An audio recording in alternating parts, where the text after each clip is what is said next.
सांप और साया। कोहरा आलूद पहाड़ी जंगल के कल्ब में एक दूर उफ्तादा वादी में एक चमकदार सियाबली नया और एक सुनहरी सांप सैरो रहते थे।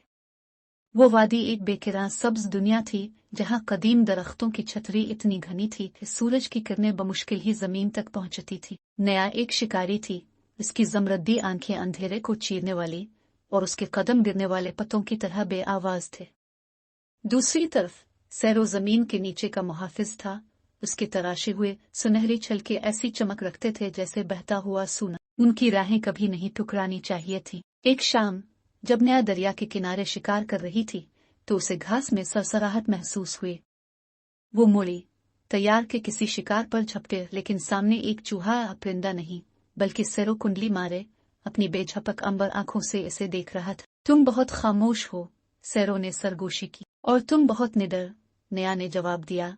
उसकी दम हल्की सी हिले। जंगल बेहद वसी था मगर ये छोटी सी वादी इन दोनों का मस्कन थी। यूं हर शाम वो एक दूसरे के करीब आते, नया साय में घात लगाए और सैरो जड़ों के दरमियान सरकता। वो कम ही बोलते मगर वक्त के साथ उनके दरमियान एक खामोश समझौता पैदा होने लगा, इतना ही कुदरती जितना पानी का पत्थर को तराशना। एक रात वादी में शदीद तूफान आया।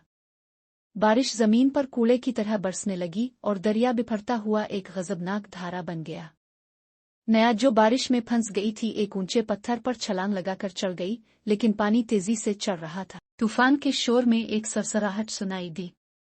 उधर आओ, सैरो ने पुकारा। इसने एक कदीम दरख्त की जड़ों के नीचे एक सुरंग ढूंढ ली थी जो बिल्कुल खुश्क और महफूज थी। बगैर किसी झिझक के नया इसके पीछे चल दी। वो खामोशी से एक साथ दबक गए जबकि बाहर बारिश गरज रही थी। कुछ देर बाद नया धीमी आवाज में बोली, तुमने मेरी जान बचाई। सैरो ने अपनी जुबान निकाली और कहा, कल शायद तुम मेरी जान बचाओ। यूं बली और सांप जो एक दूसरे से बिल्कुल मुख्तलिफ थे सिर्फ अजनबी नहीं रहे बल्कि एक ऐसे रिश्ते में बंध गए जो जंगल की वहशियाना धड़कन की तरह फितरी था। और वादी के कल्ब में उन कदीम दरख्तों के साए में उनकी दोस्ती एक कहानी बन गई जो हमेशा याद रखी जाएगी।